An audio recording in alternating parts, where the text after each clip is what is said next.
Amis des charges électroniques, bonjour. Il y a quelques temps, quand je vous avais montré mon petit graveur laser, je vous avais dit que, après bien des tribulations, j'avais reçu un petit peu plein de trucs, au moins deux choses importantes que j'avais commandées sur Banggood bien avant tous ces événements, et que la deuxième chose, justement, c'était une charge électronique que je vais avoir l'honneur et l'avantage de vous présenter maintenant. Donc il s'agit de la DCL 6204 de Dingshen, que j'ai trouvé sur Banggood. Cette charge, elle m'a un petit peu tapé dans l'œil quand je l'ai vue, parce que d'abord elle est double, ce qui est assez rare d'avoir des charges doubles, et ce qui est, je pense, intéressant. Et je trouve que, a priori, elle offrait au moins sur le papier, des caractéristiques intéressantes. Alors il faut savoir qu'a priori, ce fabricant fabrique aussi d'autres. Moi j'ai choisi celle-là, c'est pas la plus puissante, mais ce qui m'intéressait, voilà, c'était surtout le côté double, pouvoir tester des aliments multiples. Alors, je vous propose de la découvrir ensemble. Bien, alors nous allons découvrir ensemble ce qu'il y a dans ce carton. Je l'ouvre en même temps que vous. Et je me fous la tête dans la lampe en même temps.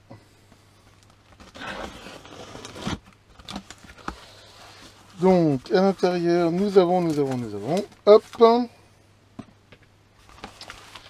un sachet qui contient un user manual, des fusibles de rechange, des fusibles.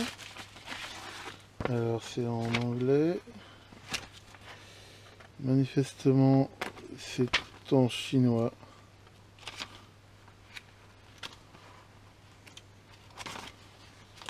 Comme on peut le voir.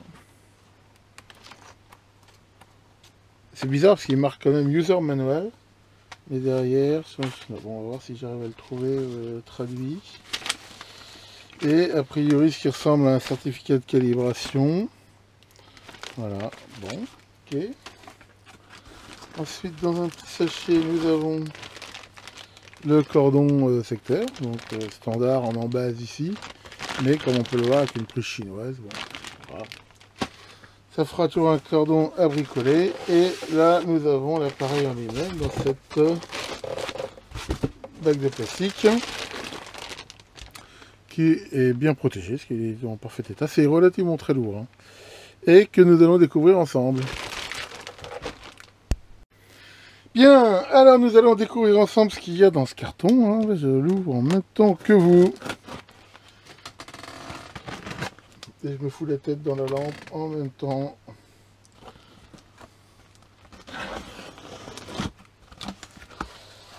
Donc, à l'intérieur, nous avons, hop,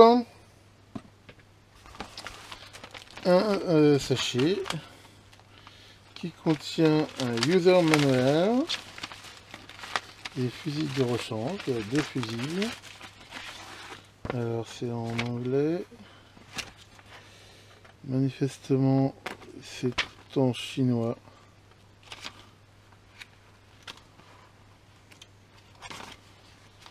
Comme on peut le voir. C'est bizarre parce qu'il marque quand même user manual. Mais derrière, bon, on va voir si j'arrive à le trouver traduit. Et a priori, ce qui ressemble à un certificat de calibration. Voilà, bon, ok. Ensuite, dans un petit sachet, nous avons le cordon secteur, donc standard en embase ici. Mais comme on peut le voir, avec une prise chinoise. Bon, voilà. Ça fera toujours un cordon à bricoler. Et là, nous avons l'appareil en lui-même dans cette bague de plastique qui est bien protégé, parce qu'il est en parfait état. C'est relativement très lourd. Et que nous allons découvrir ensemble. Alors jetons vite fait un coup d'œil maintenant à l'appareil. Alors déjà, avant de le regarder devant, on peut jeter vite fait un coup d'œil sur ce qu'il y a derrière. Bon, il n'y a pas grand chose. On voit bien sûr la prise ici d'alimentation standard. Alors attention, un sélecteur de 120-110, on va dire plutôt 230. Donc toujours bien vérifier qu'il est bien positionné. Enfin, le moins il était bien mis par défaut, vu que ça vient de Chine et que la Chine elle est même tension que nous. On a là un connecteur RS232. Alors malheureusement, voilà, pour l'instant, comme la doc, on le verra plus tard, je ne l'ai pas trouvé en anglais. C'est pas très facile à utiliser. Et on voit ici un emplacement pour une deuxième prise, mais qui n'est pas câblé ici. Donc voilà pour ça. Alors si on regarde maintenant devant, donc c'est une double charge, hein, comme je l'ai dit. Deux charges qui sont complètement indépendantes. Hein, on voit ici la 1 et la 2. Elles sont isolées galvaniquement. Alors, le fait qu'elles soient isolées galvaniquement, c'est plutôt une bonne chose. Ça veut dire qu'on peut très bien tester des alimentations en série, des alimentations qui sont complètement isolées l'une de l'autre. Voilà, ça ne fera pas de contact entre les deux. On a en face avant, ce qui est plutôt une bonne chose, et enfin, moi j'aime plutôt ça, le bouton de mise en route, sachant qu'en même temps, c'est un vrai bouton mécanique, hein, c'est-à-dire qu'il n'y a pas de mise en veille. Nous avons ici un bouton pressable, typiquement, voilà, un truc très classique, un encodeur rotatif. Et là, un clavier, et deux touches lumineuses, hein, On 1 et On 2, qui permettent de savoir, on va dire, sur quel, enfin quand on met en route, hein, on va regarder un petit peu ça. Dans l'ensemble, l'ergonomie est assez intuitive et plutôt bien faite, hein, je trouve, sauf pour certains trucs qui sont bizarres. Enfin, dans l'ensemble, c'est plutôt bien. Et on retrouve là aussi une prise USB mini, qui, d'après ce que j'ai pu voir en faisant une vague traduction du chinois, ne permet normalement de la mise à jour du firmware, mais firmware que bien sûr, pour l'instant, j'ai pas trouvé, il y a celui qui est dedans, j'ai pas trouvé d'autres versions. Donc voilà, donc on va mettre en route l'appareil. Voilà, quand on se met en route, on voit ici ce petit écran et l'interface. Interface donc qui est, ma foi, plutôt bien faite en couleur, l'écran est très lisible, hein, de très bonne qualité. Alors, on retrouve là les deux canaux, hein, CH1, CH2, et à chaque fois, des différents réglages qui dépendent un petit peu de ce qu'on veut faire. Alors, c'est très simple d'emploi, et les deux canaux sont complètement identiques. Alors, un truc que j'ai pas trouvé comment faire pour l'instant, par contre, ils sont tellement bien isolés que ce qui aurait été peut-être bien, ça aurait été de faire varier, par exemple, le courant sur les deux en même temps. C'est-à-dire pour augmenter la charge, par exemple sur une alimentation symétrique. Alors, j'ai pas encore tout vu, parce que encore une fois, ce truc-là, c'est en chinois. Mais enfin, pour l'instant, j'ai pas trouvé moyen de le faire. Alors, on peut voir là la petite marque rouge qui indique sur quel canal on travaille. Donc ça, on le fait justement en appuyant sur CH. Voilà, selon qu'on veut travailler sur le canal 1 ou 2, on le fait comme cela. Alors ensuite, ça indique tension réelle qui est sur l'entrée, donc là pour l'instant il n'y a rien. Le courant réel, la puissance réelle, et ça donc on va dire en temps réel. Et à droite, selon les modes, il y a différents réglages. Alors on peut voir ici sur le clavier que bon, il y a quoi comme touche? Il y a ici ces touches de navigation qui permettent de naviguer dans les différents menus. À tout moment, Enter, Escape, ce qui permet soit de valider, soit de sortir. Là, on va voir, on va pouvoir régler un différent nombre de modes, donc le CH comme je l'ai indiqué. Et en même temps, on a ici sur Shift différents réglages. Par exemple, on voit que chaque touche a deux valeurs. Si par exemple, je veux aller dans Menu, j'ai qu'à faire Shift Mode. Là, et là, on voit qu'on a différents réglages, on va dire système. Après, donc voilà, il suffit d'aller dans Hunter et on peut alors soit naviguer comme ça, soit naviguer avec les flèches.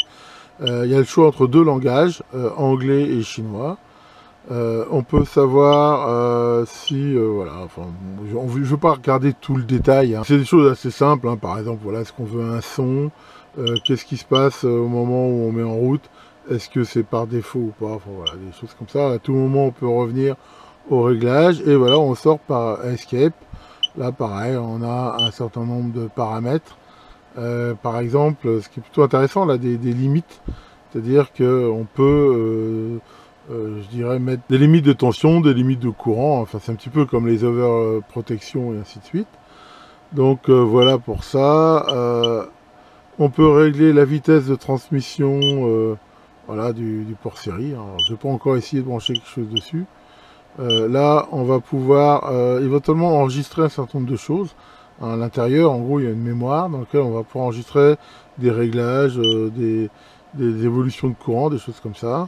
Et à la fin, on a l'info, voilà, typiquement sur le modèle et la version actuelle. Donc là, je suis en 2.5.1.8. Mais encore une fois, je n'ai pas trouvé où on pouvait, enfin sur le site chinois, c'est pas très clair, j'ai pas trouvé si on pouvait avoir une version plus moderne du firmware. Qu'est-ce qui permet au niveau des modes?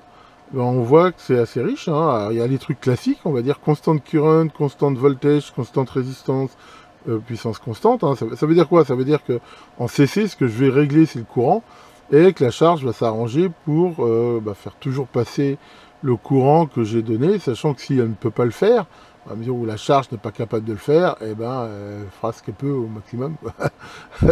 C'est assez classique. Constant voltage, bah là c'est le contraire, c'est en fait elle va essayer de toujours garder une tension constante. Alors ça c'est surtout intéressant pour des systèmes qui ont des charges, des résistances internes assez fortes. Constante résistance, bah, ça permet de simuler une charge par exemple qui est toujours la même, une charge résistive par exemple une résistance de 100 ohms. Et constante puissance, ben voilà, une puissance. Enfin bon, là-dessus, j'en ai déjà parlé, c'est vraiment très classique. Alors ensuite, il y a un mode ici qui s'appelle trans, qui permet en fait de faire des transitoires. Alors, j'ai pas réussi à bien le faire marcher. Enfin, honnêtement, lui, il est pas très très clair.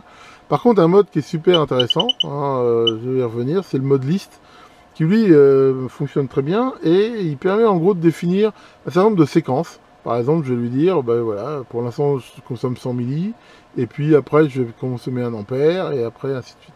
Et donc, le fait de faire ici cette liste, ça permet justement de regarder des transitoires. Et un autre mode super sympa, c'est le mode batterie, je vais vous montrer, qui permet potentiellement de mesurer la valeur, on va dire, en ampère-heure hein, d'une batterie, la capacité. Hein. En fait, on va lui mettre un courant de charge, et elle va être capable de chronométrer combien de temps il faut, jusqu'à temps que la tension descende en dessous d'un certain seuil, ce qui donnera la valeur. Donc voilà pour ça. On peut déjà très facilement l'essayer avec une alimentation. Hein. Donc là, je vais utiliser ma fameuse alimentation Rigol DP832. Et je vais travailler sur la 1. Voilà, hein. Donc là, vous voyez mon alim à cet endroit-là qui donne la tension. Et je vais lui demander, par exemple, qu'il y a une tension de 10 volts. Et là, voilà, la lime affiche 10,001, là, elle m'affiche 10,008. C'est, ma foi, pas mal. Alors bon, je vais vous épargner, hein, parce que je trouve que c'est assez ennuyeux, finalement. Après, vous êtes libre de pas me croire, mais généralement, j'évite de raconter des conneries. C'est relativement juste au niveau tension et courant. Alors par contre, il y a beaucoup plus d'erreurs sur le canal 2 que sur le canal 1. Par exemple, là, si je change et je mets la même tension sur le canal 2, voilà, on voit qu'il y a plus d'erreurs dessus. Et surtout au niveau du courant, j'ai trouvé quand même beaucoup plus d'erreurs. Alors, autant le 1 est dans ses specs, le 2, ça dépend. Il en sort des fois un petit peu. Mais bon, c'est, encore une fois, pour des appareils de cette classe-là, faut pas non plus s'attendre avec des justesses phénoménales. Encore une fois, il faut bien faire attention entre la résolution et la justesse. Je rappelle que la résolution, c'est la plus petite différence qu'on peut afficher. Là, par exemple, on voit que ça peut afficher potentiellement 1 millivolt. Mais la justesse, ça, c'est plutôt... voilà, là, il affiche 10,018, alors que la vraie tension, elle est quand même plus proche de 10. Ça veut dire que voilà, il y a quand même 18 millivolts d'erreur. En pourcentage, c'est pas énorme. Enfin voilà, d'un autre côté, sur ce genre de trucs, ce que je regrette des fois un petit peu, c'est que ils mettent beaucoup de chiffres après la virgule, alors qu'ils sont pas forcément valides. Est-ce que ça a du sens? Enfin voilà, c'est ça qu'il faut retenir. Maintenant, ce truc n'est pas fait non plus pour faire des mesures de précision. Et on voit que sur le canal 1, c'est plutôt pas mal. Donc là, par exemple, si je veux mettre un courant, donc je peux régler très facilement déjà le courant que je voudrais avoir. Par exemple, là, je vais demander 400 mA et je la mets en route. Et voilà. Et là, on voit qu'elle en tire, elle m'affiche la vraie courant mesurée. Hein, donc 400, c'est ce que je veux avoir. Je lui demande de 400 mA. Elle fait 399 et la lime me dit 398. Donc là, voilà. Ici, on est quand même plutôt bon. Et je peux bien sûr en temps réel, voilà, faire varier le courant. Ici, voilà, là je suis à quasiment 1 ampère. Hein, donc on voit, ça fait... Il y a vraiment quand même... Au niveau de la précision de l'affichage, c'est plutôt pas mal. Et je peux bien sûr monter jusqu'à 20 ampères. Hein. Normalement, la charge fait ça, mais moi, mon alim, elle s'arrête à 3. Donc on voit que passé 3, ben voilà, la tension s'écroule et on entend bien le ventilo de la lime qui, elle, ben, c'est ma route, elle passe en mode courant constant et on voit bien là la tension de sortie là qui s'écroule complètement. Alors d'un autre côté, autre chose qui est aussi intéressant, cette charge n'a pas le système là de mesure au niveau des fils. Donc là, la tension baisse un petit peu, mais faut pas oublier que mes câbles ici de liaison ont une résistance non négligeable et que bah voilà, la résistance est faible quand je tire 3 ampères. Il y a une chute de tension, ce qui fait que si on veut vraiment mesurer la justesse, il ne faut pas forcément comparer la tension au niveau de la charge avec celle de la lime, mais il faudrait venir mesurer aux bornes de la charge, parce que c'est ce que fait la charge, pour ça. Je vous avais montré une autre charge qui, elle, avait cette possibilité intéressante de pouvoir mesurer justement la tension, non pas aux bornes de la charge, mais aux bornes de la source. Mais celle-ci ne le fait pas. On peut le voir, là on va faire par exemple un autre essai, mais sur la voix d'eau, histoire de changer un petit peu. Et là donc pour changer de voix on fait comme ça. Et là on va par exemple pouvoir changer de mode. Et je vais lui demander par exemple, voilà, tiens pourquoi pas résistance courante. Donc là je fais Enter. Là on voit ce que je peux régler, c'est la résistance. Par exemple je vais régler pour une résistance de 100 ohms. Et là quand je la mets en route, et ben là on voit que la résistance reste constante. Si je varie la tension de ma source, ben là bien sûr le courant va varier comme le ferait, en fait ça simule une résistance de charge de 100 ohms. Alors là j'ai une erreur, alors j'ai pas trop compris pourquoi. Donc voilà, là par exemple elle fait un scale error, à mon avis ça c'est un bug, parce que je vois pas de raison objective à ce que ça fasse ça. Ça fait partie de 2-3 trucs que j'ai trouvé qui sont un petit peu bizarres. Maintenant, c'est pas rédhibitoire, mais enfin on va dire, voilà, ça baisse un petit peu la note. Maintenant justement, on va regarder cette partie que je vous disais, là, de pouvoir mesurer la capacité, parce que ça c'est pas mal. Imaginons qu'on ait une batterie de 12 volts, voilà, que je simule là avec mon alimentation, et je voudrais connaître sa capacité. Donc là, je vais aller dans mode, je peux aller dans BAT, et là, lui dire, voilà, dans quel mode je veux être. Est-ce que je veux être en courant constant, résistance constante? Pourquoi pas courant constant? Là, je vais lui dire que je vais tirer 500 mA dessus, par exemple. Voilà. Et que je veux m'arrêter quand la tension sera descendue à 10 volts. Donc là, on voit que dans ce mode-là, là, il va afficher le temps, la capacité en ampères-heure, et il me rappelle mes réglages, c'est-à-dire 500 mA de charge et une tension de fin de 10 volts. Donc là, si je mets en route, voilà, donc là, on voit bien que bah, la charge se met en route, qui commence à compter, et qui m'affiche ça. Et donc là, je le simule avec l'alimentation, mais imaginons que ma tension commence à baisser, hein, ce qui serait assez logique au niveau d'une batterie. Voilà, donc là je simule la baisse de la tension. Voilà, donc là il continue à compter. Voilà, donc ça pourrait bien sûr être plus lent en fonction de la batterie. Et on va voir que quand je vais arriver en dessous de 10 volts, voilà, hop, il me dit que le test est passé, que c'est terminé. Et là je vois le temps que ça a duré, 33 secondes, et la capacité calculée, à savoir 5 mA/h. Alors bah ça, si vous voulez mesurer la capacité de pile de batterie, c'est vraiment une fonction que je trouve plutôt sympa et assez facile à utiliser.